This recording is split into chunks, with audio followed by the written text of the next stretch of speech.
කතාව ආරම්භ වන්නේ විද්‍යාඥයෙකුගෙනි. ඔහු කාලයන්ත්‍රයක නිපදවා තිබුණි. එය ඔහුව සම්පූර්ණයෙන්ම නවමානයකට ගෙන යා හැකි විය. එතනින් නැවත නිවසට පැමිණීමට ඔහුට සහ ඔහුගේ මිතුරන්ට ඊතා භයානක සත්වයෙකුගේ සහ පිටසක්වල ජීවීන්ගෙන් පිරි සමූහයකගේ මුහුණ දීමට සිදුවිය. ආරම්භයේදී අපි මෙම අමුතු ලෝකයේ දකිමු. එහිදී පිටසක්වල ජීවියෙකුගේ අභ්‍යවකාශ යානයක් ලෝහයක් මෙන් පෙනෙන ග්‍රහලෝකයක හදිස්සි ගොඩ බැසිනු ලැබේ. නමුත් එම ග්‍රහලෝකයේ අපට වඩා කෝටි ගණනක් වසර පිටුපස කාලයක පැවති එකක් විය. ඔවුන් එහි ඇවිදිමින් සිටියේදී හදිස්සියේම එක් පිටසක්වල ජීවියෙකුට දරුණු ගර්ජනාවක් ඇසිනි. බියෙන් ඔහු වනාන්තරයේ පිස්සෙකු මෙන් දිවීමට පටන්ගත් අතර ගුවන් විදුලියෙන් උපකාර ඉල්ලා සිටියේය. නමුත් කිසිවෙකු පිළිතුරු දුන්නේ නැහැ. ටික වේලාවකින් ඊතා විශාල ඩයිනසෝරයෙක් ඔහු වෙත පැන ඔහුව ගිල දැම්මේය. මේ අතර පෘථුවියේ අපි ඩොක්ටර් රික් මාෂල් නම් විද්‍යාඥයෙකු දකිමු. රික් පැවසුවේ අනාගතයේදී අපි නිවැරදි නොවුනොත් ඉන්ධන හිඟයක් ඇතිවන බවයි. මේවා සෑමදෙනාම කියති. නමුත් ඔහුට ඒ සඳහා අමුතු විසඳුමක්ද තිබුණි. කාලයේ පසුපසට යාම. එවිට හෝස්ට් විසින් මෙම න්‍යාය වැරදියයි සලකන විද්‍යාඥයන් ගැනද සඳහන් කළේය. මෙම කතා අසා රික් කෝපෙන් ස්ටුඩියෝවෙන් පිටතට ගියේය. නමුත් පිටතට යන අතරතුර හෝස්ට් ඔහුට සමච්චල් කරනු ඇසූ විට රික් නැවත ආපසු ආවේය. එම සම්මෝහ සාකච්ඡාවෙන් පසු රික්ගේ සියලු ගෞරවය මැටියේ මිශ්‍ර විය. සියලු දෙනා ඔහුට සමච්චල් කළ අතර බලෙන් ඔහුට ඉදිරි වසර 3ක් විද්‍යාලයක ඉගෙනවීමට සිදුවිය. ඉන්පසු එක් දිනක රික් තම පන්තියේදී ශිෂ්‍යයින් ඉදිරියේ නින්දාවිට පත්ව සිටියේදී හොලී නම් ගැහැණු ළමයෙක් ඔහු හමුවීමට පැමිණියාය. ඇය ඔහුගේ පැරණි ශිෂ්‍යාවකි. හොලී රික්ගෙන් ඔහුගේ පර්යේෂණ පිළිබඳ බොහෝ ප්‍රශ්න ඇසුවාය. රික් පැවසුවේ තමා ඊතා ආසන්නව සිටි නමුත් එම සම්මුඛ සාකච්ඡාවෙන් පසු තම පර්යේෂණ දිගටම කරගෙන යන්න නොහැකි වූ බවයි. රික්ව නැවත ඔහුගේ පර්යේෂණ වෙත ගෙනීම සඳහා හොලී අමුතු දෙයක් පෙන්වුවාය. ඇය කාන්තාරයකට ගොස් තිබුණි. එහිදී ඇයට වසර මිලියන 265ක් පැරණි පාෂාණ තට්ටුවක් හමු විය. එහි ඇතුළත ලයිටරයක් සිරාව තිබුණි. එමෙන්ම ඊතා දියුණු තාක්ෂණයක් සහිත තැටියක්ද ඇයට හමු විය. පසුව හොලී එතනින් ගිය පසු රික් තම සාක්කුවෙන් ලයිටරයක් ගෙන එය පරීක්ෂා කර බැලුවේය. එය හරියටම ගැළපෙන බව ඔහු දුටුවේය. මෙය දුටු රික්ගේ ඇස් පුදුමෙන් විශාල විය. මෙයින් ඍජු අර්ථය වූයේ ඔහුගේ පර්යේෂණ නිවැරදි බවත් ඔහු කාලයේ පසුපසට ගියහොත් පමණක් මෙම භාණ්ඩය වසර මිලියන 275ක් පැරණි පාෂාණයක් තුළ හමු විය හැකි බවත්ය. ඊළඟ උදෑසන හොලී නැවත ඩොක්ටර් හමුවීමට ගියාය. ඇය රසායනලාගාරයට පැමිණි විට රසායනලාගාරයේ අවුල් වී තිබුණු අතර රික් ඊතා වෙහෙසටපත් සිටියේය. නමුත් ඔහු සම්පූර්ණ කැපවීමෙන් වැඩ කර කාලයන්ත්‍රය සඳහා වඩාත් අවශ්‍ය උපකරණය සාදා තිබුණි. දැන් ඉතිරිව තිබුණේ අවසාන පරීක්ෂණය පමණි. තම පරීක්ෂණය කිරීම සඳහා ඔවුන් කාන්තාරිය මැදට පැමිණියහ. එහිදී ඔවුන් විල් නම් මිනිසෙකුගේ සංචාරක මධ්‍යස්ථානයට ගියේය. ඔවුන් ඔහුට කීවේ ගුහා සංචාරයක් ලබා දෙන්න ලෙසයි. ටික වේලාවක කතාබහකින් පසු විද්‍යාඥයින් බෝට්ටුවක නැග උමග තුලට ගමන් කිරීමට පටන් ගත්තේය. මේ අතර විල් ඔවුන්ට පැවසුවේ මෙම උමග වසර 10 ගණනක් පැරණි බව. ඒ වගේම වසර 200කට පමණ පෙර මෙහි අමුතු සතුන් දක්නට ලැබුණු බවට වාර්තාවද පළ වූ බවයි. ඔවුන් ස්ථානීය නිරීක්ෂණය කරමින් සිටියේදී ඔහු සාදා තිබුණු උපකරණයේ වාතයට ප්ලාස්මා බුබුල කිහිපයක් මුදා හැරිය. මේ දැක ඔවුන් ඇම්ප්ලිෆයර් සක්‍රිය කිරීමට තීරණය කළේය. නමුත් උපකරණය සක්‍රිය වූ සැනින් භූචුම්බක ක්ෂේත්‍රයේ හදිස්සියෙන් වැඩි විය, එහි භූමිකම්පාවක් වැනි කම්පන ඇතිවිය. මෙම කම්පනය නිසා උපකරණය කෙලින්ම ජලයට වැටුණා. හදිස්සියෙම එම භූමිකම්පාව ඊතා වේගවත් ජල ධාරාවක් ඇති කරාය. ඒ ඔවුන්ගේ බෝට්ටුව උමග තුලට ඇදගෙන ගියේය. ටික වේලාවකට පසු ඔවුන් විශාල දිය ඇල්ලකට ලං විය. ඒ ඔවුන්ව සම්පූර්ණයෙන් වෙනත් ලෝකයකට ගෙන ගියේය.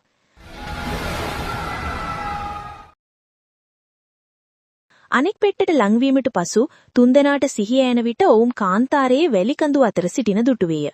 ඊටාම අමුතු කාරණය නම් ඔවුන් සිටියේ වින්ෂීල්ඩ් විස්දුවක් යතුලාය. ඒටට වින්ෂීල්ඩ් වයිප දෙකක් සහිත පිටසක්වල ජීවියෙකු පෙදවුවා බවක් පෙනෙන තිබුණි. මෙයින් පැහැදිලි වූයේ මෙම මානයේ කාලරේඛා සම්පූර්ණයෙන් අවුල් වී තිබෙන බවයි. දැන් තම න්‍යාය ඉතිරි කර ගැනීමට රික් හොලීට කීවේ පටිගත කිරීම ආරම්භ කරන්න ලෙසයි. ඔහු එම ස්ථානයේ ඇවිදිමින් තම පර්යේෂණ පිළිබඳ විස්තරාත්මකව පැහැදිලි කරන්න පටන් ගත්තේය. නමුත් ඔවුන් ලේඛනයක් සිදු කරමින් සිටියේදී විල්ගේ ගොළම ගැටලුව වූයේ දැන් නැවත නිවසට යන්නේ කෙසේද යන්න. මොකද ඔවුන්ගේ ඇම්ප්ලිෆයර් ජලයට වැටී ගිය බැවින්. හදිස්සියේම තුන්දෙනාටම අමුතු ශබ්දයක් ඇසිනි. ඔවුන් ශබ්දය ආව දිශාවට ගිය විට එහි වනුරන් කිහිප දෙනෙක් දුටුවේය. එහි වනුරන් දෙදෙනෙක් එකතු වෙලා තුන්වැනියාව මරා දැමීමට උත්සාහ කරමින් සිටියේය. මෙම දර්ශනය දුටු හොලි වහාම තීරණය කළේ එයට ඉඩ නොදෙන බව. ඇය එම වනුරන්ගේ අවධානය තමා වෙත ඇද්දේය. ඔවුන් ඇය දුටු සෙනින් ඉනිරියට ඒමට පටන් ගත්තේය. එවිට විල් වහාම තම සාක්කුවෙන් ලයිටරයක් ගත්තේය. නමුත් ඔහු ලයිටරය දල්වන්න අතරතුර තම ඇඟිල්ල පුලුස්සා ගත්තේය. ලයිටරය බිම වැටුණේය. එවිට වනුරන් දෙදෙනා වහාම ලයිටරය ගෙන තම ගෝත්‍රය වෙත දිවා ගියේය. මෙය මිනිස්සු ගිනි භාවිතා කිරීම පටන් ගත්ත මොහොත විය. ඔවුන් ගිය පසු හොලි තුන්වැනියා වෙත ගියාය. ඇය ඔහු සමග කතා කිරීමට උත්සාහ කළේය. මෙම අතරතුර පෙනී ගියේ ඔහුගේ නම චාකා බවයි. රික් ඔහුට උදව් කිරීම සඳහා ඉදිරියටගෙන ඔහුගේ පදයේ තිබුණු තුවාල පරීක්ෂා කරන්න උත්සාහ කළේය. නමුත් වේදනාවට බියෙන් චාකා වහාම දිවීමට පටන් ගත්තේය. ඔවුන් තුන්දෙනාම ඔහු පසුපස දිවා ගියේය. නමුත් හදිස්සියෙම ඔවුන් යට බිම කඩා වැටුණා. සිව් දෙනාම කෙලින්ම අටකැටු ගොඩකට වැටියේය. රික්ට සිතුවේ මෙය චාකාගේ උගලක් විය හැකි බවයි. ඒ නිසා ඔහු සමට කැළඹීමට පටන් ගත්තේය. නමුත් හොලි මැදට පැමිණ දෙදෙනාම සංසුන් කළේය. නමුත් එම මොහොතේම දිග වැල් කිහිපයක් ඔවුන්ගේ පාදේ තවා ගැනීමට පටන් ගත්තේය. මොහොතකින් සියලු දෙනාව වාතයේ මීටර් 10ක් උසට උසවා තිබුණේය. ඉහළින් රිග්ගේ ඇස ගැට්ටුවේ අභ්‍යවකාශ ගවේෂකයෙකුගේ ඇඳුම් වලටයි. එවිට ඔහුට වැටහුණේ මෙම ස්ථානය ඇත්ත වශයෙන් ආහාර කාමරයක් බවයි. එනම් ඔවුන් වැඩි වේලාවක් එහි එල්ලා සිටියහොත් එහි වාසය කරන ජීවිය ඉක්මනින් ඔවුන්ව ආහාරයට ගෙනෙන බවයි. මේ වැටහුණු සැනින් සියලු දෙනා එකිනෙකාගේ අත අල්ලාගෙන පෙන්ඩුලමක් මෙන් පැද්දීමට පටන් ගත්තේය. එමගින් කෙසේ හෝ ආසන්නයේ තිබුණු ගහ අල්ලාගෙන තම ජීවිත බේරා ගැනීම ඔවුන් උත්සාහ කළේය. නමුත් ඔවුන් එස උත්සාහ කරමින් සිටියේදීම හදිස්සියෙම එහි ඉතා විශාල ඩයිනසෝරයෙක් පැමිණියේය. එය මහාචාර්යවරයාගේ අත කන්න ආසන්නව වුණි. නමුත් එහි මුහුණ වැලක ගැටුණු අතර එය කඩී ගිය සිව් දෙනාම කෙලින්ම බිම වැටියේය. දැන් එම ඩයිනසෝරයාගේ මුහුණ එහි සිරාව තිබුණි. මෙම අවස්ථාවෙන් ප්‍රයෝජනයගෙන සිව් දෙනාම තම ජීවිත බේරාගෙන වහාම දිවා ගියේය. ටික වේලාවකට ඔවුන්ට සිතුවේ ඩයිනසෝරයෙගෙන් ගැලවී ඇති බවයි. නමුත් පසුව පිස්සු අදහස ඔවුන්ගේ මනසට ආවේය. සිහිවටනයක් ලෙස එහි ඡායාරූපයක් ගන්න යුතුයි යන්න. නමුත් ඔවුන් ඩයිනසෝරයා නැවත දුටු සැනින් එය නැවතත් ඔවුන්ට පහර දුන්නේය. ඡායාරූප ගැනීමට අවශ්‍ය වුන් නැහැ. ඔවුන් පාලමක් තරණ කරනවා වුන් දුටුවේය. එවිට වුණුත් වහාම ඔහු පසුපස දිවා ගියේය. ඔවුන් පාලමේ අනෙක් පැත්තට ලං වී විට දිවීම වෙනුවට සිව් දෙනාම නතර වී පසුපස හැරී ඩයිනසෝරයා දෙස බලා සිටියේය. මොකද එය පාලම තරණ කිරීමට බය වී සිටියේය. ඩයිනසෝරයා පසුපස හැරීමට හිතු මොහොත රික් එහි මෝඩකමට සමච්චල් කරන්න පටන් ගත්තේය. බය වුණාද? කටුස්සට බයද? එහෙනම් එන්න. කවුරු හරි මාව කන්න එන්න. නමුත් මේ කතාව ඩයිනසෝරයාට හරියටම ඇසිනා විය හැකි. ඊළඟ මොහොතේම එය හැරී කෙලින්ම ඔවුන් දෙසට දිවා ආවේය. එය වල උඩින් පනනයකුත් දුන්නේය. බියටපත් සිව් දෙනා වහාම ගුහාව දෙසට දිවා ගියේය. ඩයිනසෝරයාට එහි ලංවීමට නොහැකි විය. නමුත් එසේ වුණත් එය පිට සිට සිටිය රික් දෙස බලා සිටියේය. ඔහුගේ ඇස්වලින් පැහැදිලි වූයේ ඔහු ඔවුන්ව යන්න හැරීමට අදහස් නොකරන බවයි. ඩයිනසෝරයාට වැටහුණේ ඔවුන් පිටතට නොයන බව විටක් එතනින් පිටත් වියේය. ඉන්පසු ඔවුන් සිතන්නට වූයේ මෙතනින් පිටතට යාම යුතුද නැත්නම් මද රාත්‍රිය මෙහිම රැඳී සිටීම යුතුද යන්න. නමුත් හදිස්සියෙම කොහේ හෝ සංගීතයක් වාදනය වෙන්න පටන් ගත්තා. සංගීත ශබ්ද ඇසුණු සැනින් ඔවුන් එම දිශාවට ගියේය. එහිදී ඔවුන්ට රෙකෝඩ් ප්ලේයරයක් හමු විය. එය දෙවන ලෝක යුද්ධයේ හමුදාවක බදකැටිල්ලක සමග වැටී තිබුණි. මේ සියල්ල දුටුපසු ඔවුන් තීරණය කළේ අද රාත්‍රිය මෙහිම රැඳී සිටීම බවයි. නමුත් නිදා ගැනීමට පෙර රික් පැවසුවේ චාකා ඔවුන් සමග නිදාගන්නේ නැහැ. ඔවුන් මේක මරන්න හැදුවේ. මේක මොනවත් වැරදි කළාද? අපරාධකාරයෙක් මේ කාලෙට. එවිට හොලි චාකාගෙන් ප්‍රශ්න ඇසුවාය. සෙමෙන් සත්‍ය එළියට ආවේය. පෙනී ගියේ ඇත්ත වශයෙන්ම චාකා මෙහි කුමරකු වූයේය. නමුත් ඔහුගේම ගෝත්‍රයේ සම පිරිසක් ඔහුට එරෙහිව කුමන්ත්‍රණයක් කර ඔහුව සිංහාසනයෙන් පහත කිරීමට උත්සාහ කළේය. ඊළඟ උදෑසන මහාචාර්යවරයා නැග වීඩියෝ පටිගත කිරීමක් කරමින් සිටියේය. එවිට චාකා සහ විල් ආපසු පැමිණියේය. ඔවුන් සැමට පළතුරු කිහිපයක් රැගෙන ආවේය. නමුත් රික් එම පළතුරු වුවනන සැනින් එහි ඇතුළේ 100 ගණනක් කූඹියන් පිටත වුණේය.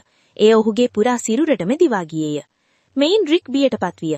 නමුත් චාකා එක මොහොතකින් මේ කූඹියන් සියලුම කෑදැම්මේය. එවිට හදිස්සියෙම වනාන්තරයේ පැත්තෙන් තියුණු ආලෝක කිරණයක් පිටවිය. ඒ සමගම දරුණු ගර්ජනා ශබ්දයක් ඇසිනි. කුමක්ද සිදුවන්නේ යන්න ඔවුන්ට වැටහුන්නේ නැහැ. ඒ නිසා ඔවුන් සියලු දෙනා වහාම ගුහාවේ මුදුනට ගියේය. එහිදී ඔවුන් දුටුවේ වනාන්තරයේ මැද අමුතු දෙයක් ඇති බවයි. එය ගස් අතරින් ප්ලාස්මා වැනි ශක්තියක් පිට කරමින් සිටියේය. අනෙක් අය මෙය කුමක්දවයි වැටහා ගැනීමට උත්සාහ කරමින් සිටියේදී රික්ට හදිස්සියෙම හිසේ දරුණු වේදනාවක් ඇතිවිය. ඔහුට පෙනෙන තිබුණේ පිටසක්වල ජීවියෙකු බිම වැටුණා උපකාරය ඉල්ලා සිටින බවයි. ආලෝකයේ උපකාරයෙන් පිටසක්වල ජීවීන් පණිවිඩයක් ඇවෑතියයි රික්ට සිතුවේය. මෙම සිතුවිල්ලෙන් ඔහු කෙලින්ම එම ආලෝක කිරණ දෙසට දිවා ගියේය. ඉදිරියට ගිය විට ඔහුට ගෝත්‍රික ව්‍යුහයක් හමු විය. එහි හරියටම මැද විශාල ස්ෆටිකයක් සවිකර තිබුණි. ඔවුන් එතට ලං වී සැනින් ඔවුන්ට ගුහාවේදී වගේ හැඟීම දැනෙන්න පටන් ගත්තේය. එහි නර්තය වූයේ ඇම්ප්ලිෆයරයේ සමහර විට මෙහි ආසන්නයේ කොහේ හෝ ඇති බවයි. දැන් ඔවුන් ස්ෆටිකයේ විට තවත් ලං වී ඒ ස්පර්ශ කරන්න පටන් ගත්තේය. එවිට හදිස්සියෙම චාකා එතනට පැමිණ බියෙන් ඔහුට මොනව හරි පැහැදිලි කරන්න උත්සාහ කළේය. නමුත් ගැටලුව වූයේ කිසිවෙකුට ඔහුගේ කතාව තේරුම් ගන්න නොහැකි වීමයි. එවිට හදිස්සියෙම ස්ලීස්ටැක්ස් නම් සතුන් 100 ගණනක් පාෂාණවල ඉරගත ටැටිවලින් පිටතෑවි. ඔවුන්ගේ මුහුණ සම්පූර්ණයෙන් විවෘත වී තිබුණි. ඔවුන් වහාම ඔවුන්ව ගිල දැමීමට සූදානම් වෙන ආකාරයටයි. දැන් තම ආරක්ෂා කර ගැනීම සඳහා හොලී වහාම තම පට්ටිය ගලවා සටනට සූදානම් වුණි. නමුත් එවිට රික් දුටුවේ පටිය මත පතිතවන ආලෝකය පරාවර්තනය වන බවයි. එවිට ඔහුගේ මනසට අදහසක් ආවිය. ඔහු ආලෝකය ප්‍රතිමාවන්ගේ ඇස් වෙත පරාවර්තනය කිරීමට පටන් ගත්තේය. ඉන්පසු එම ප්‍රතිමාවන්ගේ ඇස්වලින් පරාවර්තනය වන ආලෝකය කෙලින්ම ස්පටිකය මතට වැටුණි. එම මොහොතේම හදිස්සියේ ස්පටිකය ద్వාරයක් මෙන් සක්‍රිය වූ අතර එය ඔවුන්ව සම්පූර්ණයෙන්ම වෙනස් මානයකට ගෙන ගියේ. එහිදී ස්ලීස්ටැක්ස්ට ඔවුන් වෙත ළඟා වීමට නොහැකි වීය. මෙම නව මානයේදී තිදෙනාගේ මුණ ගැසුනේ රික්ට පෙනුණු එම පිටසක්වල ජීවියා සමගයි. ඔහු තම නම එනොක් ලෙස හඳුන්වා දුන්නේය. ඔහු පැවසුවේ තම අහම්බෙල් මෙහි සිරවී ඇති බවත් දැන් තම ග්‍රහලෝකයට ආපසු යාමට ඔවුන්ගේ උපකාරය අවශ්‍ය බවත්ය. රික් ඇසුවේ මම කොහොමද ඔයාට උදව් කරන්නේ? මම මේ තාක්ෂණය ගැන කිසිම දෙයක් දන්නේ නැහැ කියයි. නමුත් එනොක් පැවසුවේ තමා හිතාමතාම ඔවුන්ව මෙහි කැඳවා ඇති බවත් මන්ද සාන්ව පරාජය කිරීමට රික්ගේ උපකාරය අවශ්‍ය බවත්ය. ඇත්ත වශයෙන්ම සාන් යනු ස්ලීස්ටැක්ස්ගේ නායකයා වීය. දැන් ඔහු තම බලය භාවිතා කර මුළු බ්‍රහ්මාණ්ඩයම යටත් කර ගැනීමට අදහස් කරයි. එනොක් පැවසුවේ සාන් ස්පටිකවල උපකාරයෙන් ඔහුගේ ග්‍රහලෝකයේද යටත් කරගෙන ඇති බවත්. රික් ඔහුට උදව් නොකළහොත් සාන් ඉක්මනින් පෘථුවියව යටත් කරගෙන මනුෂ්‍යයන් සම්පූර්ණයෙන්ම විනාශ කරනු ඇති බවත්ය. ඔහු තවදුරටත් පැවසුවේ සාන්ට තම අරමුණ සම්පූර්ණ කර ගැනීමට විශේෂ උපකරණයක් අවශ්‍ය බවත්. ඒ රික් විසින් සාදන ලද එම උපකරණයම බවත්ය. පිටසක්වල ජීවියා පැවසුවේ ඔහු නික්මනින් ඇම්ප්ලිෆයරය සොයාගෙන ගෙනා යුතු බවත් එවිට ඔහුට ద్వාරය සක්‍රිය කර ඔවුන්ව නිවසට යවීමට සහ සාන්ව පරාජය කිරීමට හැකිවනු ඇති බවත්ය. ඔවුන් උපකරණය සෙවීමට යන්න විට විල් පැවසුවේ මට ටිකක් සැකයි. අපි මේ පිටසක්වල ජීවියාව මෙච්චර විශ්වාස කළ යුතුද? නමුත් කණ්ඩායමේ අනෙක් අය ඔහුගේ කතාව සම්පූර්ණයෙන්ම නොසලකා හැරිය. දැන් සාන්ට පෙර ඇම්ප්ලිෆයරයේ සොයා ගැනීමේ තරඟයේදී කණ්ඩායම නැවත වනාන්තරයට පැමිණිය. ඔවුන් ස්ලීස්ටැක්ස්ව හඹයාමේ සැලස්මක් සකස් කළා. එවිට චාකා නැවත ඔවුන් වෙත පැමිණ තමා පසුපස එන ලෙස කීවිය. වනාන්තරයේ සැතපුම් කිහිපයක් ගමන් කිරීමෙන් පසු සිව්දෙනා වැලි සහිත ප්‍රදේශයකට ළඟා වූය. එය මිනිස් භාණ්ඩවලින් සහ කුඩා ඩයිනසෝරයන්ගෙන් පිරී තිබුණි. මෙය දැකීමෙන් ඔවුන්ට වැටහුණේ ඔවුන්ගේ බෝට්ටුවද මෙහි කොහේ හෝ වැටී තිබිය යුතු බවයි. එවිට රික්ට වැටහුණේ එසේනම් ඇම්ප්ලිෆයරයේද මෙහි කොහේ හෝ තිබිය යුතු බවයි. ඇම්ප්ලිෆයරයේ සොයමින් සිටියේදී ඔවුන් දුටුවේ කුඩා ඩයිනසෝරයන් කිහිප දෙනෙක් නිශ්චිත ස්ථානයක රැස් වී සිටින බවයි. එවිට හදිස්සියෙම අහසින් අයිස්ක්‍රීම් ට්‍රක් රථයක් වැටුණි. මේ දෙක රික්ට වැටහුණේ ඩයිනසෝරයන් ඉගෙනගෙන ඇති බව. දැන් ආහාර මෙහි වැටෙන බව ඔවුන් දන්නවා බවත්. එනිසා ඔහු සියල්ලන්ම වහාම එතනින් පලා යාන ලෙස කීවේය. මන්ද ඔහුගේ ගණනය අනුව විශාල ඩයිනසෝරයන්ද පැමිණෙන්නට ආසන්න වනු ඇති. නමුත් දැන් බොහෝ වෙලා වැඩි වී තිබුණි. විශාල ඩයිනසෝරයන්ගේ කණ්ඩායමක් එහිට පැමිණියේ. ඔවුන් වහාම අයිස්ක්‍රීම් ට්‍රක් රථය කඩා බිඳ දැම්මු. ඒ පමණක් නොවේ ඔවුන් අයිස්ක්‍රීම් මණ්ඩිය කළ මිනිස්සාගෙඩ කොටස් කළේය. මෙම අවස්ථාවෙන් ප්‍රයෝජන ගනිමින් රික් සැමට කීවේ ඉක්මනින් මෙතනින් පිටත් වෙන්න කියලයි. නමුත් එවිට තවත් ඩයිනසෝරයෙක් පැමිණිය. මෙවර එය ටීරෙක්ස් වීය.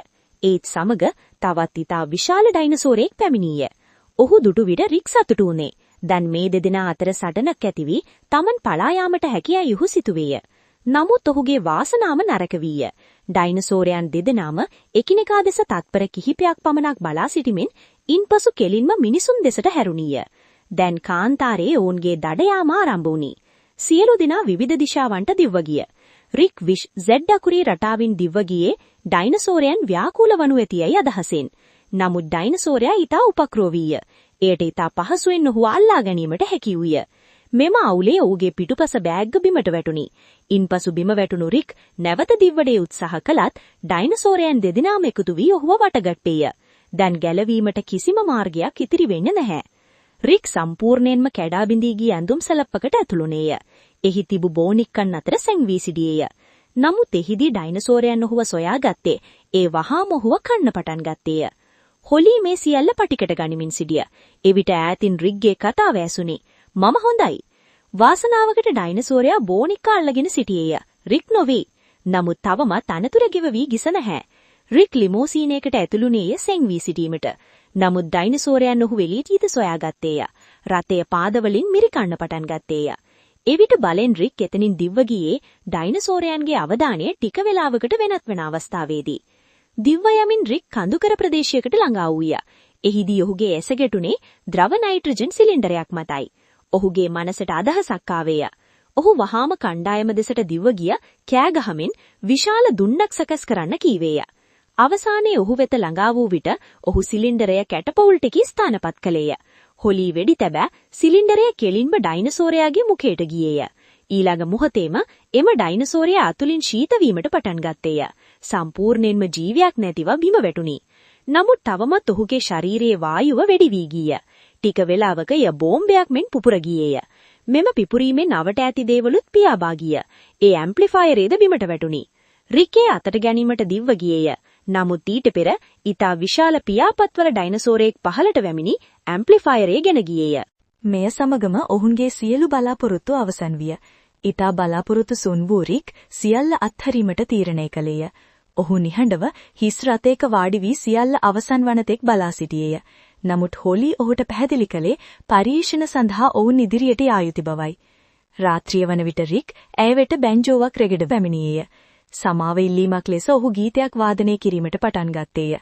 නමුත් ඔහු ගීතේ ගායනා කරමින් සිටියේදී අතක ප්‍රමාණයේ මදුරුවෙක් එහි පැමිණි ඔහුගේ බෙල්ලෙන් සියලු රුධිරය උරා බීමට පටන් ගත්තේය. රික් සෙමෙන් සම්පූර්ණයෙන්ම සුදු මෙලි වී දුර්වල විය. නමුත් එසේ වුවද ඔහු බැන්ජෝව වාදනය කරමින් සිටියේය. සෙමෙන් එම මදුරුවා තවත් විශාල විය. රික්ගේ සියලු රුධිරය උරා බී ඔහුව සම්පූර්ණයෙන්ම සිහිසුන්වහා ජීවයක් නැදිව අත්හැරියේය.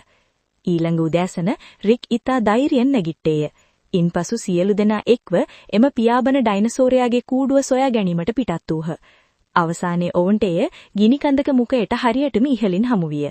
නමුත් විල් සහ චාකා එහි ඇතුළට යාම ප්‍රතික්ෂේප කළහ. එම නිසා රික් විසින්ම ඇම්ප්ලිෆයරේ නැවත ගෙනීමට තීරණය කළේය. එවිට හොලී ඔහුට අනතුරු ඇඟිව්වේ බිත්තර ගැන ඉතා පරිස්සම් වන ලෙසයි. උෂ්ණත්වයේ සුළු වෙනසක් වුවද ඒවා පුපුරවා හැරිය හැකි බව ඈ පැවසුවාය. මෙම අනතුරු ඇඟීම අසා රික් සෙමෙන් ඉදිරියට ගමන් කිරීමට පටන් ගත්තේය. අවසානයේ ඔහු ඇම්ප්ලිෆයරේ වෙත ළඟා විය.